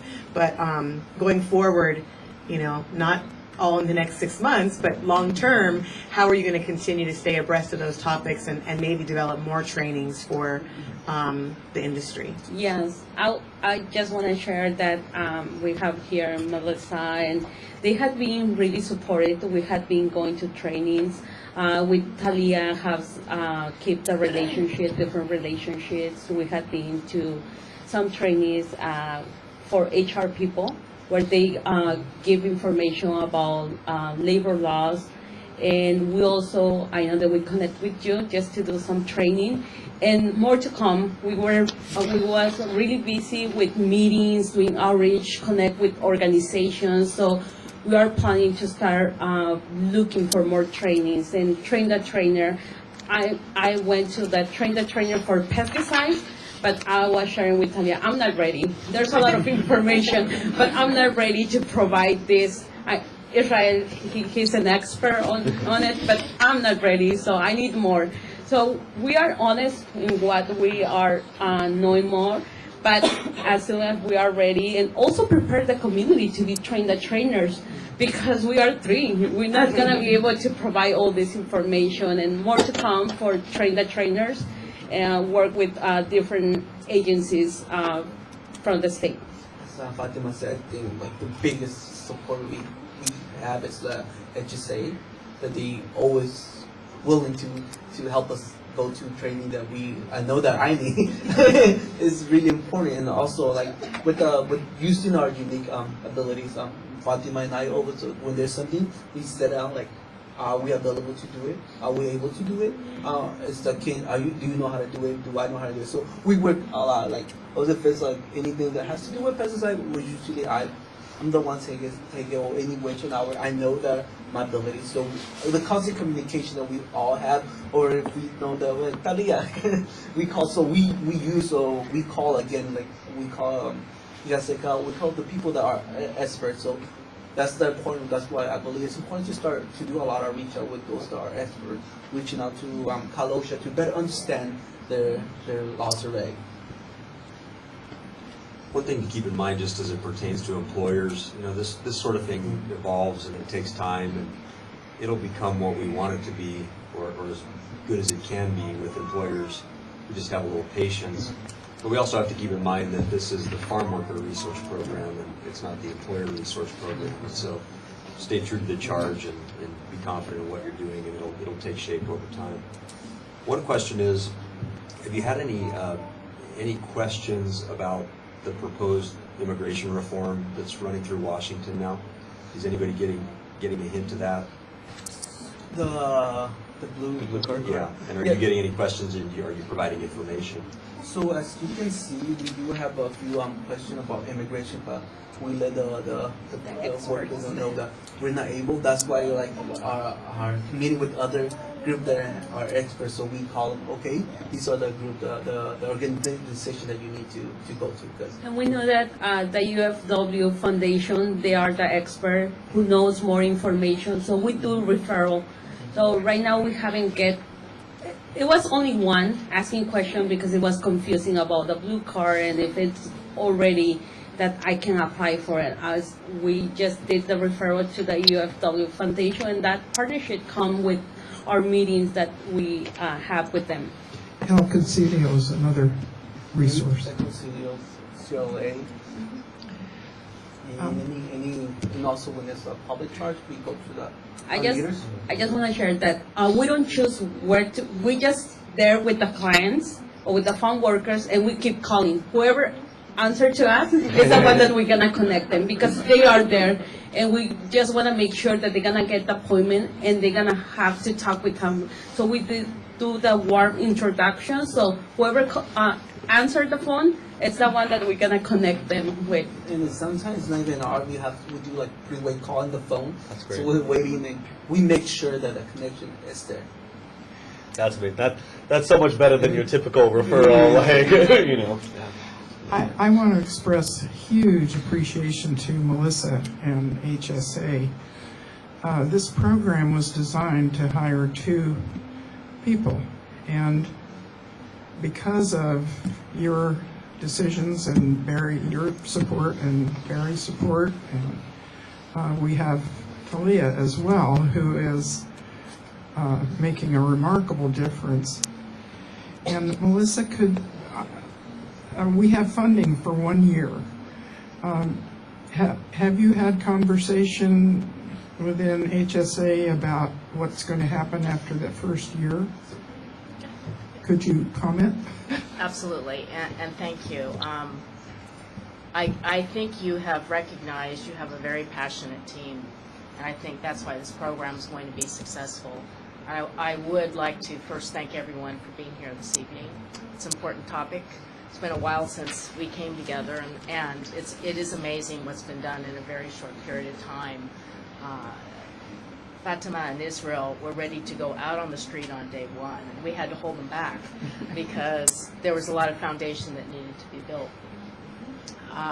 But most specifically, and I want to thank the members who were part of the hiring process, and I want to thank Sonia Croft, who's in the audience today, because she was very instrumental in the relationship she had in the community and helping us build the foundation. So when this team came in, we had a database in place. We had a website that was already being built.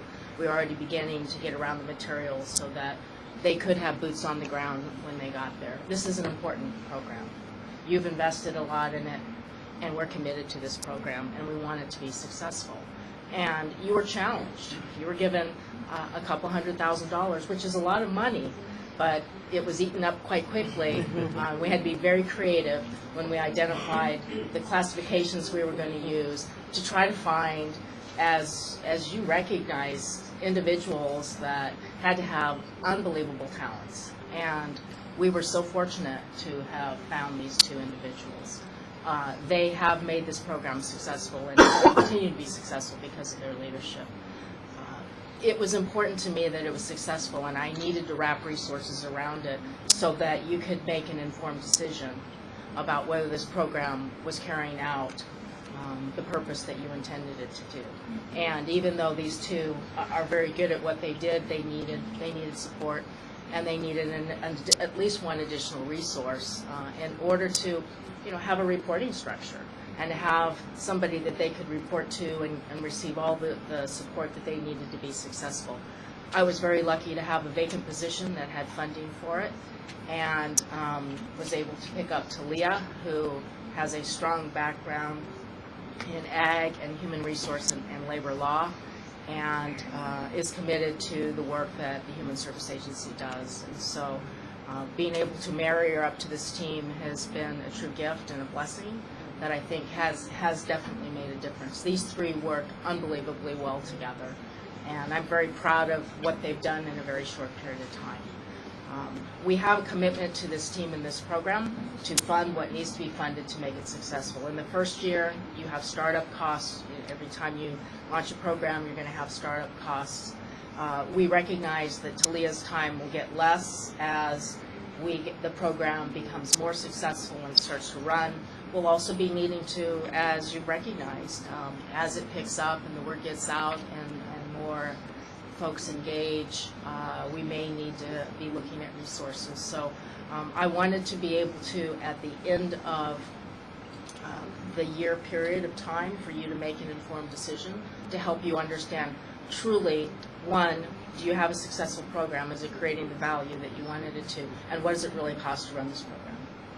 So that when we all go before the Board of Supervisors to make a recommendation about this program, everybody's informed what it takes to make it successful into the future.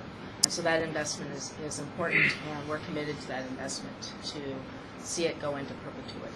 So, what they have been very humble about is the state coming down, the Labor Commissioner, Department of Labor, have said that they have not seen a program like this in the state of California. They think it's a model, and they'd like to see it replicated in other counties. So you should be very proud of what you've established here.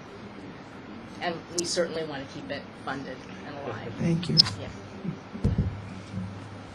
I want to end on that positive note, but I did actually have two more questions.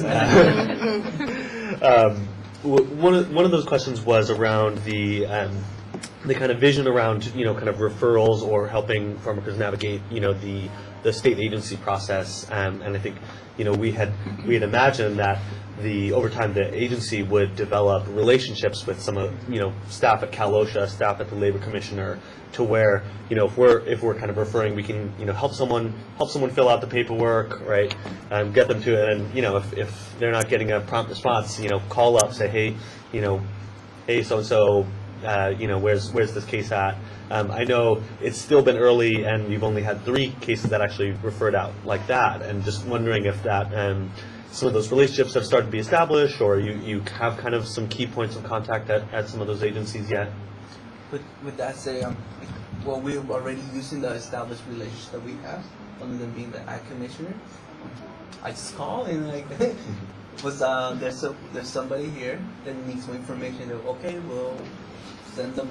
There was a gentleman that needed more information on pesticide. Who wanted to know about a certified pesticide application. Gave a call to the Ag Commissioner. He's gonna be there, and they call him right away. So yeah, with that, we still making more connection with one of the important meetings that we had with the Department of Labor, which a lot of them were established there. So yes, that's one of the plans to have that direct connection. And I just want to go back that we shared with you guys about the Ag Roundtable, and that is the relationship that we started developing. We have CalOSHA, we have Labor Commissioner, we have the EEOC, we have different departments at state level that we start the main person that we're gonna be able to contact, because they share information. It's not for the public, but it's for us. Absolutely. So I do want to share 2 brief things about that. First one is that as a result of that Ag Roundtable that we had, now all those agencies have actually our business cards and our names, and they know us not just as a Farmworker Research Program, but they know Fatima and Jael personally.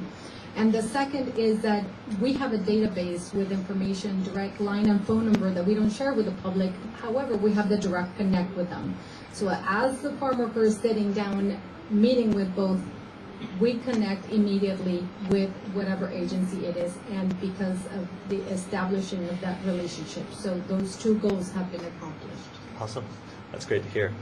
The second question was around, have you seen a change over time in what people are coming in for? I know at the beginning of the program, it's a lot of people just, what is this even, right? I don't know, or wondering, do you do immigration? What do you do? Have you seen over the course of the few months, which again, I know it's only been a short period of time, maybe more people coming in going, oh, I know this is about labor, So as you can see in our data, there's Farm City. There's a section that says NA, which was at first a lot of the farm workers didn't even want to give information. They didn't want to give the name. They didn't want to give which city they work for. So as time progressed, they started asking more questions. A lot of inquiry because they wanted to know what we help with, and then they started asking about all the things that we provide. What we do with the farm worker program, we help you with understanding your right. We also have like a resource available through the county. So it started just different topics. It's just one specific. It just like once we talk with them, we realize that they need so much other additional resources. But I will say that at the beginning it was confusing. Now we have more community members, farm workers, that they know that it's with labor issues, and some of them they already know that we also support with resources. So we're getting referrals for friends or family members because of people that we already support or give the resources. So yes, it's right, it's right. They don't even want to give their names, phone numbers. They are like, I just want information. I just want to know about that labor right. But they don't want to give it. And it was okay for us. But now it's like, my name is this, my phone number is this, without asking. It's almost 7:50, and I would like to hear from the community. Be okay to go to public comment? Yeah. Great. Can we set public comment at, 2 minutes? Does that seem okay? 2 minutes each? Okay, great. Whoever would like to come, please come up to the microphone here.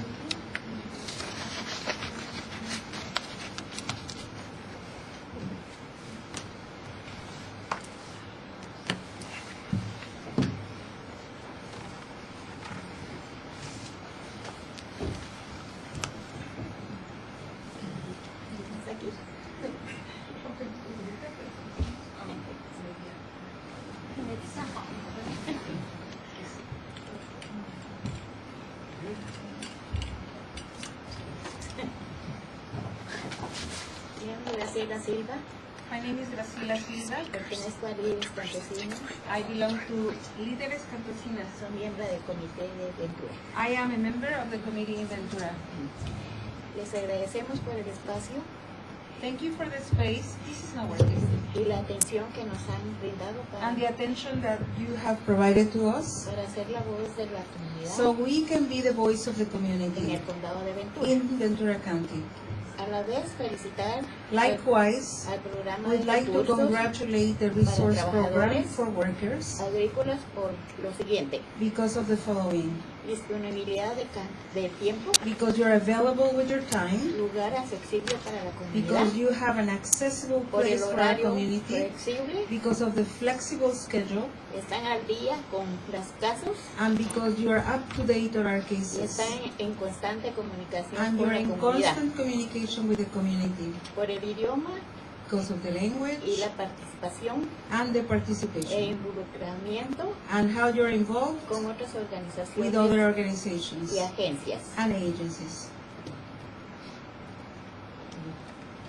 Buenas noches, mi Good nombre evening. es Carmen Obeso, My name is Carmen Obeso. también soy miembro de Líderes I'm also a Campesinas member of Líderes de Campesinas aquí del condado de here Ventura. in Ventura County. Y pues también a la vez les queremos compartir algunas Likewise, recomendaciones we would like to share some recommendations para el programa, for the program para lograr una transformación so para, that we can truly create a transformation para nuestra comunidad for our community en la salud y seguridad regarding health and safety en sus lugares de trabajo. at their work sites. Una de las cosas sería One of them would be poder obtener una línea de quejas be anónimas able to get an anonymous hotline for complaints para denunciar faltas de entrenamiento so that we can report lack of training, que la ley exige en which su is lugar de required trabajo. by law at the work site. Por ejemplo, For example, pesticidas, pesticides, acoso sexual, sexual harassment, entre otros. among others. Otro punto sería One other convocar issue would be reuniones to get meetings con agencias estatales y with federales state and federal agencies para la implementación de leyes to implement laws, en colaboración con agencias y organizaciones collaborating locales. with organizations that are local. En otro punto tenemos One other denuncias issue anónimas. would be anonymous complaints. Si soy testigo, hay manera If I'm a witness, que pueda hacer la queja is there a way that I can make a complaint y que quede documentada and have it documented como récord público. as a public record? Y también quisiera preguntar And I would also like to ask, de qué manera ustedes apoyarían how would you be able to support como un recurso a los empleados del H2A. the H2A employees? Tengo aquí unas copias. I have some copies. Gracias por su atención. Thank you for your time. Thank you. And I was informed that we need to give our interpreters a break. So, yeah, so should we just break for 10 minutes and then we convene?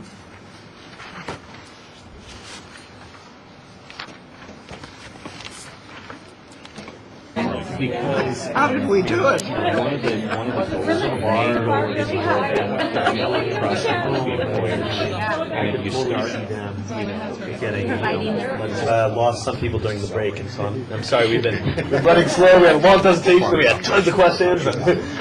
So if there's anybody also who wants to help share something that maybe someone who left wanted to say, feel free to come up and share that as well. But why don't we get started again with public comment? So anyone who wants to speak, please come to the microphone.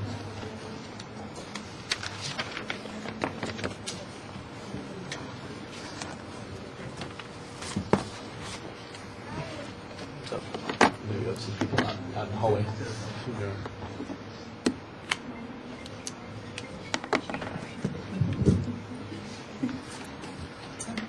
Yo simplemente quiero dar dar las gracias. I mostly just want to thank you for creating that agency, because as field workers, sometimes we have no access to several information. So that makes us not able to approach human resources in the companies where we work. Sometimes we feel that they're more in favor of the employer than us. That's how we feel. Labor de ellos, I don't know if that is their role, but sometimes personally and because of some of the comments from coworkers, sometimes we feel they favor the company instead of us. And that's why we refrain from making comments about abuses or hostile environment at work. And personally, I am grateful to you and to Michael for providing us information about this. Thank you.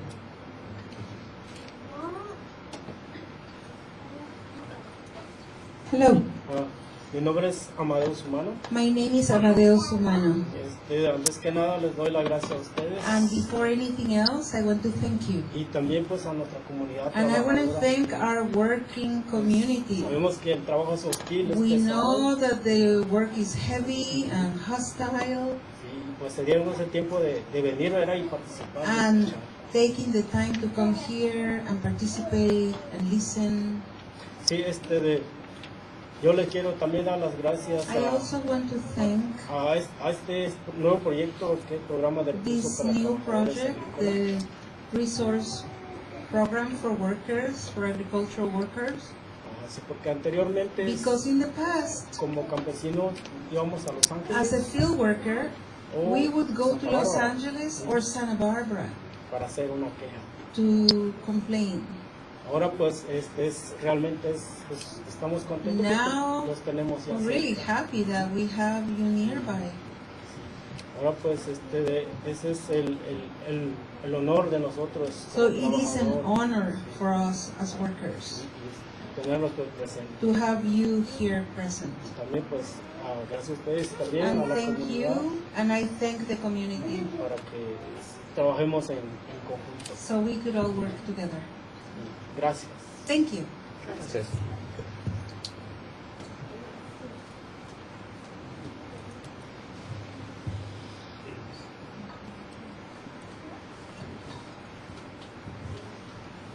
Hola, buenas tardes a todos. Hello, good evening. Mi nombre es Raúl Gómez. My name is Raúl Gómez. Quiero darle las gracias a todo el I want to thank the entire team crear este proyecto for creating this project for our community.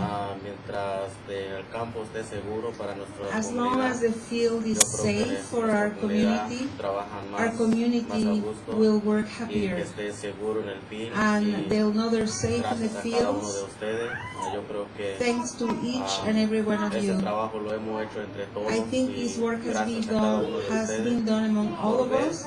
por nuestra Thank comunidad. you on Muchas behalf of our gracias, community. por tener Thank you nuestra very comunidad much segura en el condado de for Ventura. keeping our community safe in Ventura County. Gracias. Thank you.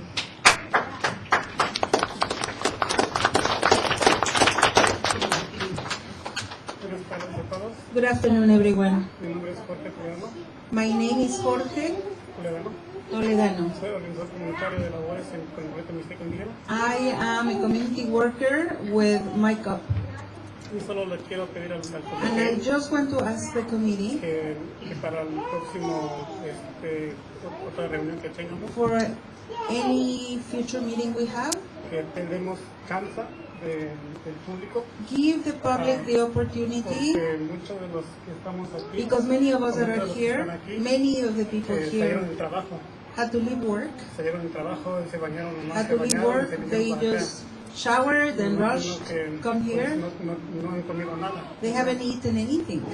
Y yo sé que es importante And lo I que know tienen que it's discutir important también, what ¿verdad? you are discussing here, Pero estamos aquí but por ellos mismos. we're here because of them. Porque por ellos mismos estamos aquí. We're Para here because of respetar them, el trabajo del campesino. so that we can Y respect empecemos a respetar the el tiempo de work ellos of the también. field worker, but we ¿Verdad? also have to respect their Pues, time.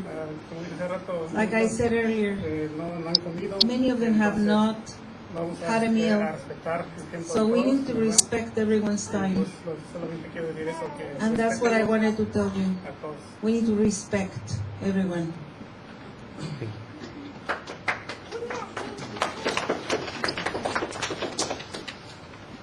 And just to adjust that, definitely let's for the next time, free for public comment Para la earlier. próxima vez, un descanso para leer comentarios de parte del público. Yes, Chair.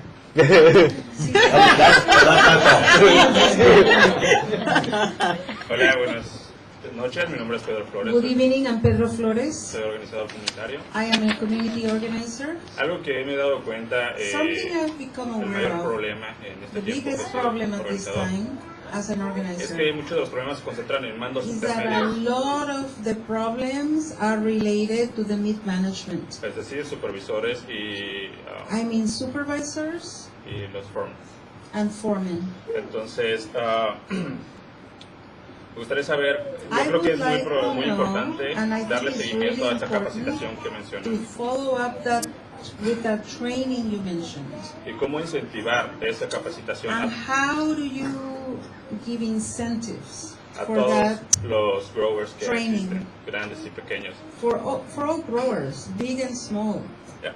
Entonces, me he dado cuenta como labor advocate de I've become aware as a labor advocate cuando se hacen los reclamos de robo de salario, that when you complain about wage theft, muchos de los dueños o growers no many saben of the de los growers or problemas que owners existen ahí abajo. do not know what the problems are all about down below. Yo creo que se debe a un exceso quizás de confianza Perhaps y que los there's mismos too much trust, supervisores aprovechan. and the a los supervisors take trabajadores. advantage of the workers. That's it.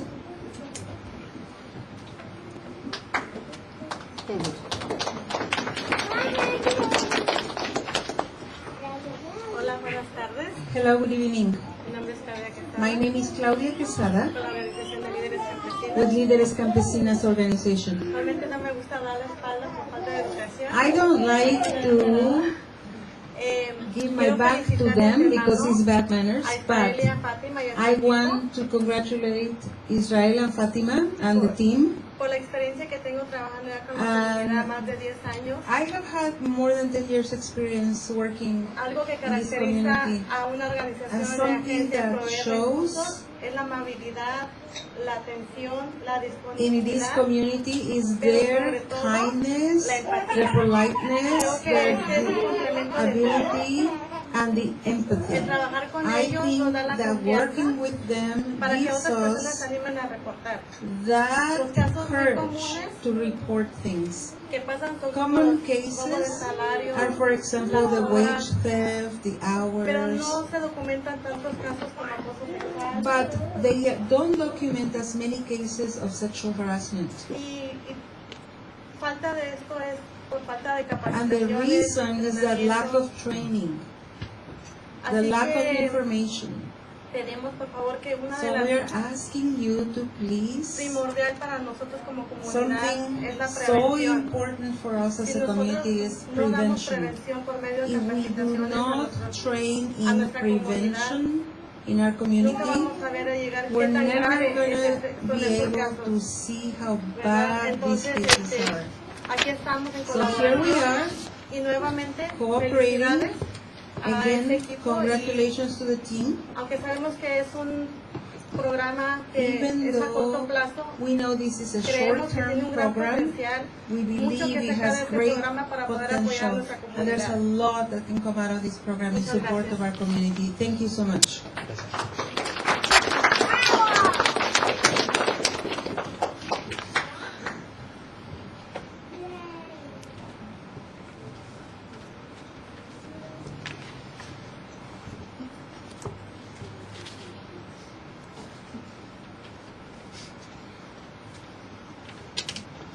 Hola, buenas tardes. Hello, good evening.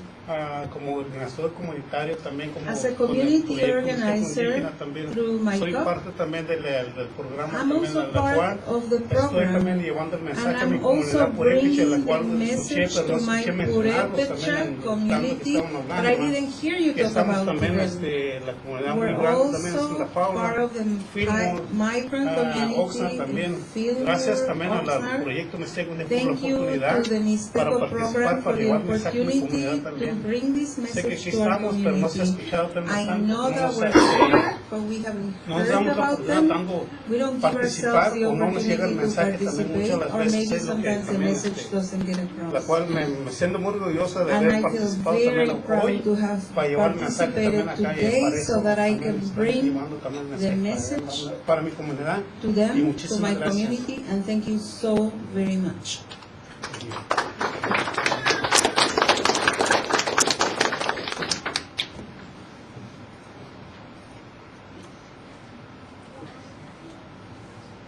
All right. Any last public comments? ¿Comentarios? Sí, yo quiero hacer un comentario, Yes, I pero would en like esta to make a ocasión como comment. campesina. But I want to do it as a field worker. Bueno, más bien es una pregunta. It is mostly a question. Se puede decir hace un mes, de mediados de About noviembre, a month mediados de ago, diciembre, in the middle of November towards middle of December, estuvo lloviendo bastante. it was raining a lot. Y nosotros pues tuvimos muy poco trabajo. And we had very little Estuvimos work. agarrando por 4 semanas alrededor de In $100, a period of 4 weeks, $150, we earned cuando mucho. $100, $150 at the most. Yo sé que ustedes tuvieron un programa para I know you incendios had a program for the donde fires, muchos no where calificamos. many of us Y así didn't nos qualify llamaron. because we Entonces, did get a call. yo quiero preguntar I si would ustedes like to tienen ask alguna you, ayuda do o you algo para have nosotros los any campesinos aid for que us se puede decir field por durante workers? un mes pues no sacamos ni Because para comer. we barely made Menos enough para money pagar la to renta. eat in a month, and not even enough for the rent. Eso. That's all. Thank you. If our program wants to answer that, or you know, it's a difficult question. I'm Don Ezequiel. We have, I forgot to mention, for Don Ezequiel, I forgot to mention that we do have like the language that we have served, which is Spanish, Mixteco, Mixteco Spanish, English, Zapoteco, and Purepecha. I just forgot to mention. As a follow-up to that comment, I'm just wondering if you guys can explore for the future. I think it's great to do the work in Santa Paula, Fillmore area and explore PSAs or how to get information in Purepecha. I don't know what would be the means out there, but to put, we've also received from the state agency that I work for more inquiries for people who speak Purepecha in the Santa Paula, Fillmore area.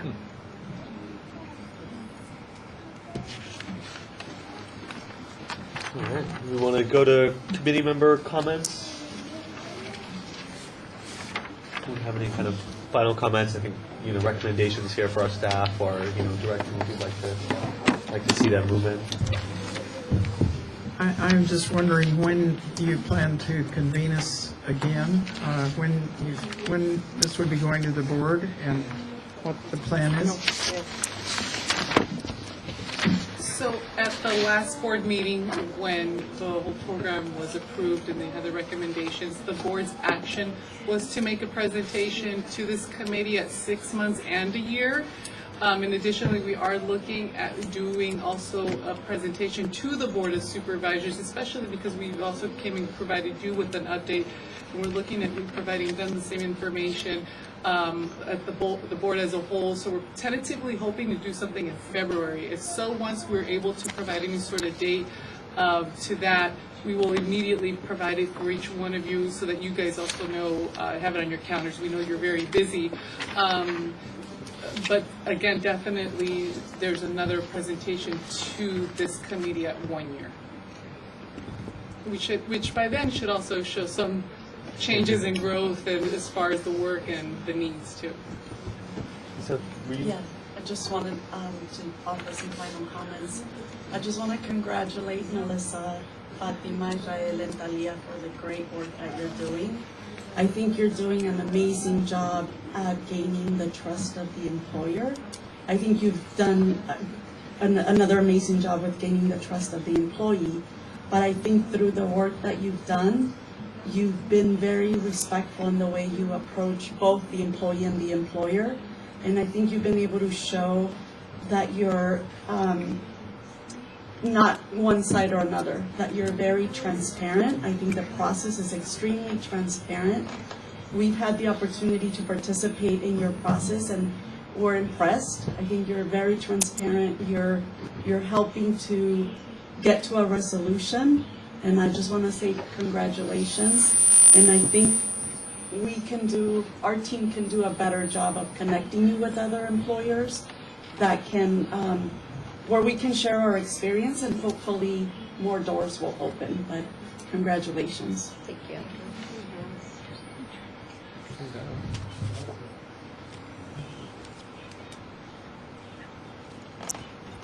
I just want a final comment to thank you again, and I look forward to the year report and to thank all the community that's here as well. I think one of the speakers said it when he said that it's a team and that we all worked on this together. I think a lot of the same folks and new folks who were here when we were talking about this program are still here in the room, and I think that to hear your positive feedback for the progress is really another, resonating affirmation that we've all contributed with what we have to really develop this together and hopefully continue to support it together. So thank you to everybody.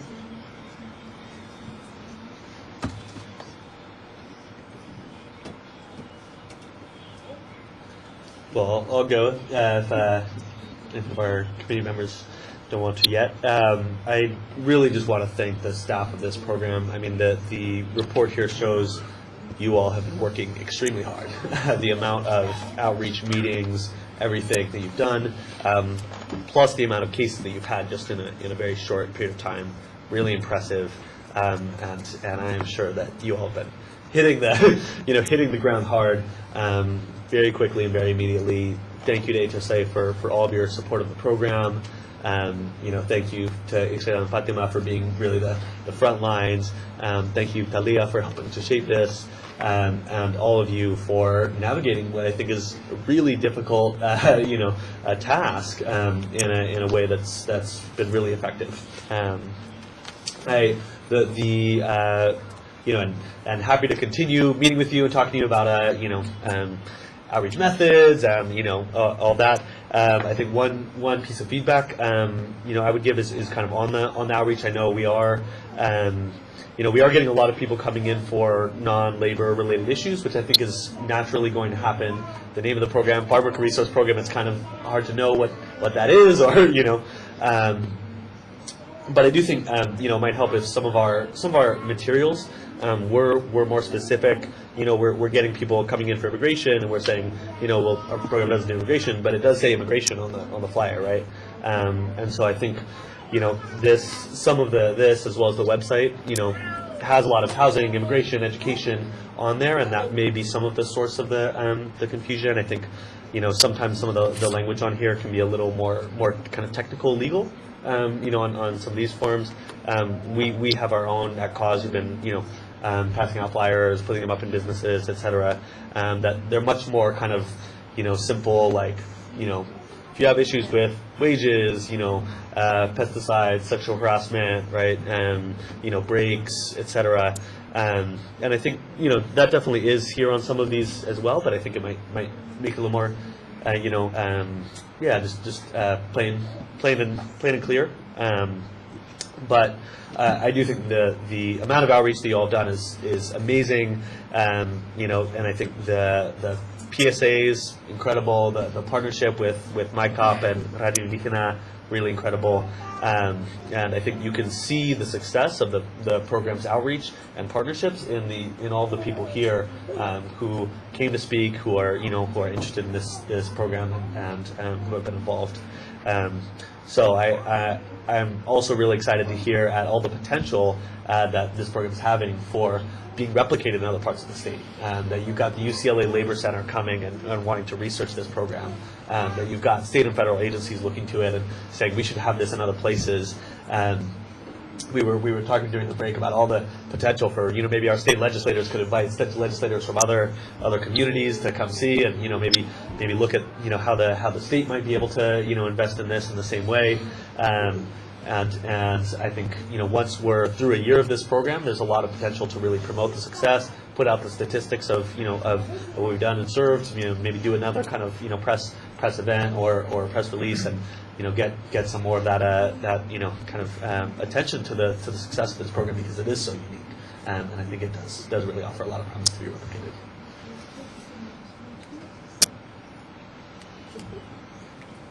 So all of the hard work that we all put in collectively to this program, even before this steering committee was formed, advisory committee was formed, you look back and all the debate and discussion that we had about how to set this up and where it should be housed and who should run it and what good looks like in terms of the people that are doing the work. And I think it's fair to say after listening to this and some of the stuff we've learned prior to this meeting that I think we're onto something, and it looks like we got it right so far.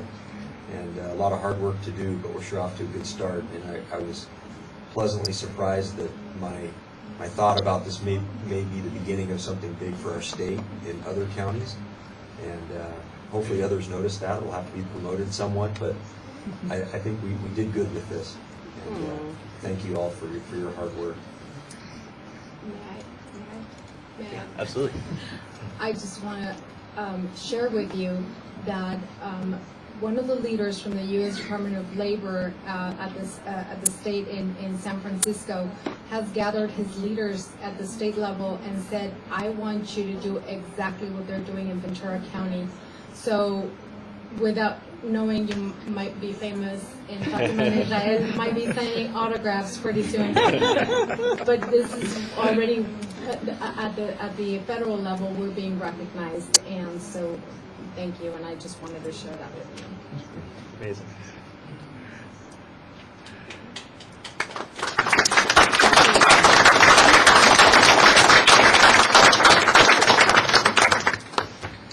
Any other committee member comments? Yes. Kunin da kwa isinda vino ninti kui minto nya basinto kondo yo ja nunta kwa andi chun sanyo o minto una kastu ununti nishi kuinto ko mi programa yo nya kain tusa kinto nda tunto sinti ta kuntai ni minto nya gunya tanya kuntai ni minti nya gunya kunindo tichapi minto nya yanto yo bachisikwawa ta yanto yo ota sondo ndi kuinya kunindo ku nya sa programa bachimindo una kastu unishi kunyo o chani chinu. I just want to briefly thank you for coming, for being here, because the way that this program is gonna shape is because of you as a community member, as a farm workers, because you're the one who's gonna decide how this is gonna become in the future and how it's gonna stay here, because it's for you. Thank you. Thank you, everyone, and thank you to everyone who was here through a long, late meeting. But I just want to say, what other county in the state or nation can say that we've got a room packed full of people, packed full of farm workers here at 8:30 p.m. In a meeting happening in English, Spanish, and Mixteco at the same time. To develop this incredible program that was created by you for you. So we've done some really amazing things here. All right. Well, I guess if we don't have anything else, I'll take a motion to adjourn. Anybody want to adjourn? Do we have a second? Second. All in favor? Aye. Aye. All right. Thank you, everyone.